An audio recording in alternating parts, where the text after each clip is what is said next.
Hello and welcome to this edition of the Evening Review. My name is Toivon Jabela, your host for tonight. Let's have a quick look at today's front page of Namibian Sun.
Tonight in the studio, we are joined by Brian Wheeler. He's originally from Ohio in the United States of America. Of course, he lives now in Namibia. He lived elsewhere in Africa before he came to Namibia. Brian, welcome to the show.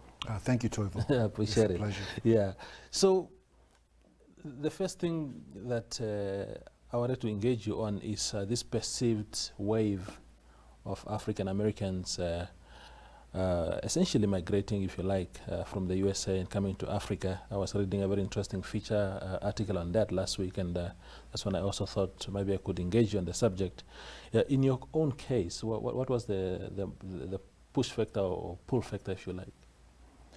For me, I would say it was a natural occurrence. First and foremost, I'm an African, so it was natural. So once I organized myself and my family for us to come here. We first moved to Kenya, then of course here in Namibia. But it's always been a natural occurrence for me. I've always wanted to live in Africa, and once the opportunity presented itself to make the move to the continent, I couldn't pass it up. Indeed.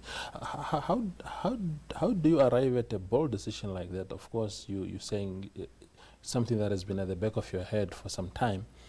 But to leave, to pick up and say, look, today I'm gone with your childhood friends, probably your parents and everybody else, your cousins, that must have been a tough decision to make. It was challenging, but then when we look at it from a historical perspective, I'm sure it was a lot more difficult for my ancestors to be packed up on boats and to come to America as slaves. So my decision to move to Africa, of course, it had some challenges in terms of logistics and packing up and leaving, but it wasn't as difficult as one might think. Once you make the decision, if you have a partner that supports the decision, my mother, my family supported the decision for me to leave, because at the time I was working as a lecturer inside the prisons in America. So every day going into the prisons was a little bit challenging as well. Yeah. So coming to Africa, for me, it was a decision. I took a lot of thought, but it was something that I've always wanted to do. You spoke about your job and having to leave it there. Were you guaranteed a livelihood when you were moving to say, yes, I'm leaving this job, but I'm still guaranteed a living when I move over to Africa? Or was it a case of a man saying, look, I'm heading into a jungle and I hope to get some prey upon arrival? That's about it. I actually had just got a promotion at my job in the States. We had just bought a house maybe 2 years prior to leaving. So I actually came to Kenya as a volunteer. So I volunteered for almost 2 years. There wasn't really pay, but I got a small stipend. We had accommodations. So those basic amenities were taken care of, but I didn't have a job in the traditional sense. And then once we left Nairobi and came to Namibia, I came here completely on a prayer. Yeah. My first 8 months in the country, I didn't have any work at all. But there was a sister that really helped me out. She worked for an organization called the Namibia Women's Health Network. Mm. So I was volunteering with them for 3-4 months. It just kind of gave me an office to go to, and I could still feel like I was contributing to some things here in Namibia. So that was sort of my first footing and sort of professional engagement. Indeed. Here in Namibia. Indeed. And when you go through that tough spell, in that moment, were you still convinced deep inside yourself that your decision to leave your stable job in the US was a right decision, or were you at some point actually saying, but wait, did I actually make a right decision? I never wavered in my decision. I would say there's been some difficult times, to be quite frank, but it's a decision that I made consciously. My children are happy here, and they're my priority. They've settled in well, so any challenges that I find myself encountered with, I think I have the perseverance to overcome those challenges. Indeed. And now, having been here for quite a number of years, for how long have you been here actually? I've been in Namibia for, it'll be 10 years. Yeah, okay. In December. Oh, lovely. So I suppose now somehow you have found your feet now. Are you a bit stable now? You okay? You're raising your family well? Yes, my family's doing well. I've sort of branched off into some consulting, dealing with some development issues in the country. So that keeps me stable. So yeah, I'm at home. Indeed. You spoke earlier about slavery, the forefathers having been brought to the U.S. and through generations, having people like yourself now as part of that chain. How often did you and fellow Black African Americans in the U.S. feel confronted or haunted by that past? Maybe that, in the context of racism, for example, exclusion from key developmental frameworks on the basis of your race. Have you encountered anything of the sort in your life in the U.S.? I would venture to say that the vast majority of African Americans have dealt with some level of racism in the States. But I always like to preface the conversation by saying that racism isn't what motivated me to move to Africa. Yes. It is something that we deal with, and I think that now with the advent of cellular phones, you can actually capture it and see it, but it's something that many people deal with on a daily basis. And I think that after a while your skin just gets tough and you don't look past it, but you develop defense mechanisms to try your best to deal with it. Indeed. And racism, Brian, comes in a package. A lot of people look at racism from a very superficial point of view, having been shouted at, called the N-word, whatever. And those that haven't experienced that specifically sometimes tend to brush off the advent of racism.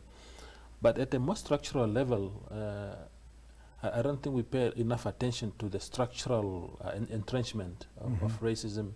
Do you agree that the setup itself, I mean, we saw the COVID-19 pandemic in the US, people coming out and saying, the African American communities were particularly affected, which in my view, must have been due to the structural nature of these communities. Do you think that is something that actually exists and sometimes gets overlooked? It definitely exists. I hearken back to my neighborhood in East Cleveland.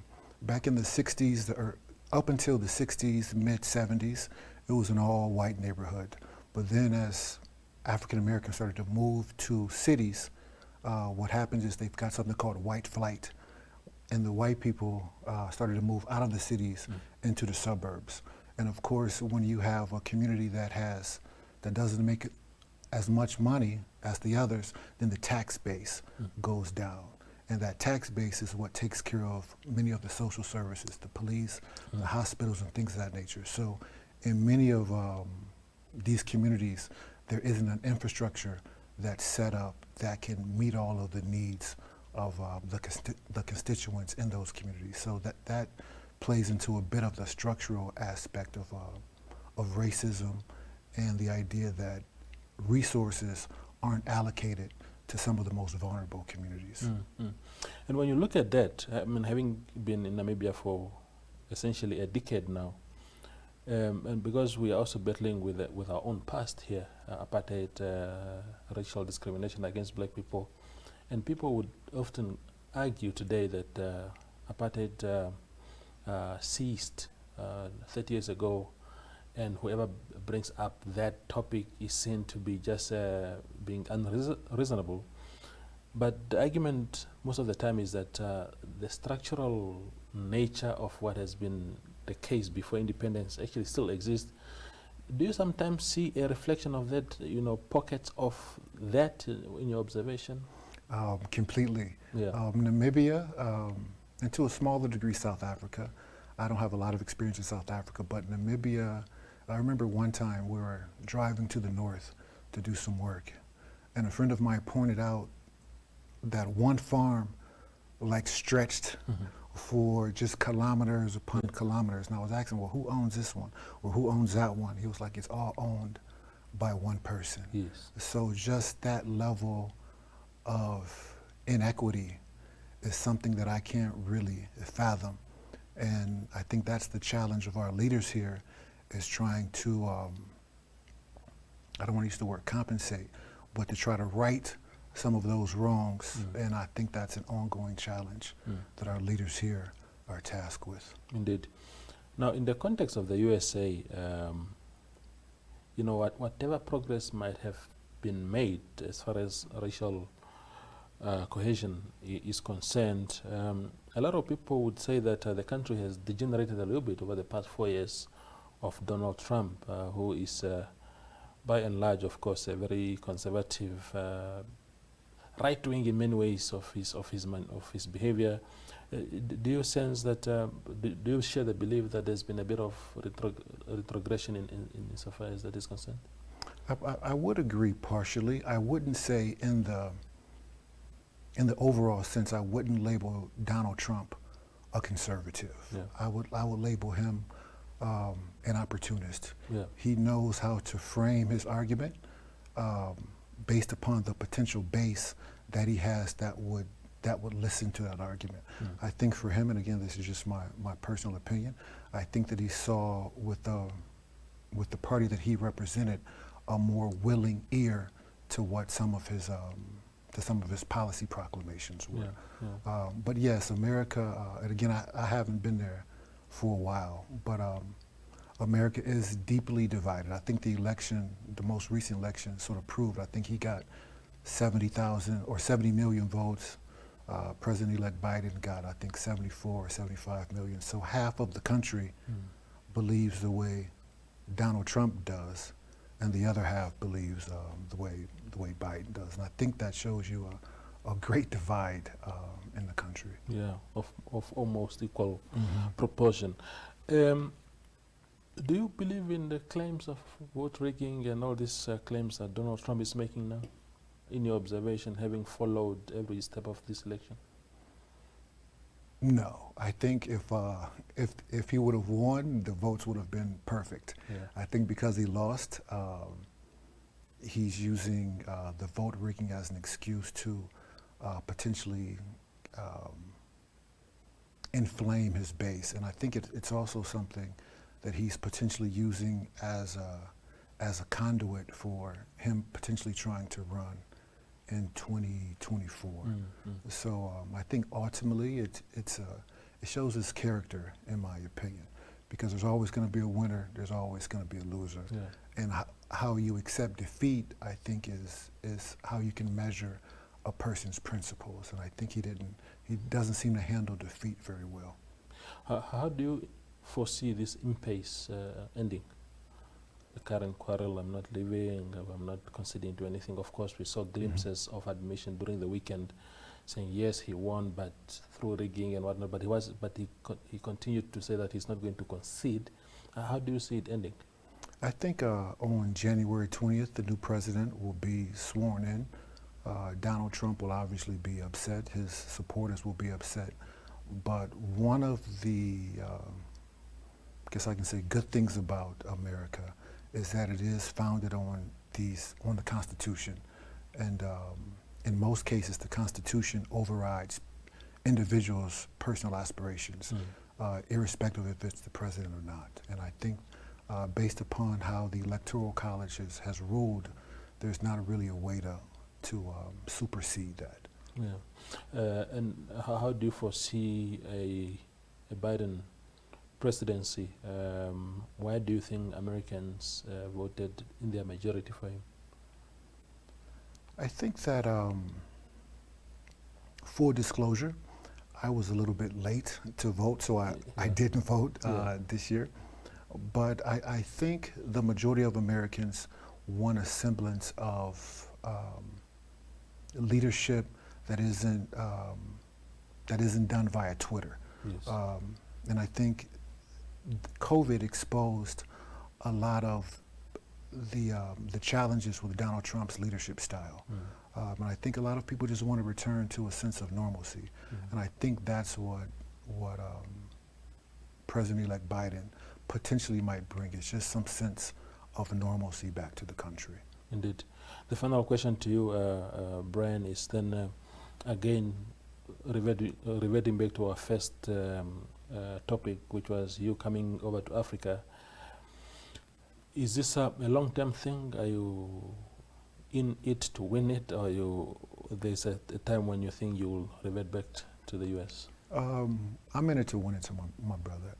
You know, even oftentimes I talk to my son and I talk to colleagues, and they often say to me, "You're lucky because your children can, once they get of age, they can go back to America to go to university." And I always say that my biggest goal is to work towards an Africa where my children, your children, everyone's children can realize their greatest aspirations on the continent. And if they can realize their greatest aspirations, then I'm by default realizing my greatest aspirations. And that's to contribute in whatever way I can to the development of Africa, and to provide a lens for people outside of Africa to see that we can live our best lives here. We can do everything that we did in America or Jamaica or the UK. We can do that right here at home. Yeah, there's going to be some challenges, but you know, ultimately, I think I was built for those challenges. Does Namibia, I thought that would be the last question, but does Namibia, having been here for 10 years now, nearly 10 years, offer that platform for those aspirations to prosper? Do you think it's a country that can actually eventually give that kind of life? I think it's a country that can give that type of life now. Of course, Namibia has some development challenges like many countries in the world. I don't think Namibia is unique in that respect, but I think back on my children. My children have met several of the presidents in this country. Yeah. We wouldn't have had that opportunity likely in the States. They flew to Europe on scholarship to do some things and represented Namibia. So Namibia is still developing, but it's 30 years, I'm not exactly sure how many years, but maybe 30, 31 years old. Years, yeah. So when we look at it in context, from 1776 to I think it was 1963, it took us centuries just to be able to vote in America. So when I look at the development pace of Namibia and many other countries, sure, we've got some challenges, but historically we're ahead in development than many other countries when we look at it from a historical perspective. Indeed. Brian, thank you very much. My brother, thank you so much. Appreciate it. Thank you. Yeah, that's Brian Wheeler. He is originally from Ohio in the United States of America. He lives now in Namibia for nearly 10 years, 10 years by next month, telling us, of course, why he came to Africa and to live and essentially establish himself here. And you've heard his reasons. I hope you now understand more than you did before. Thank you for watching, and good night.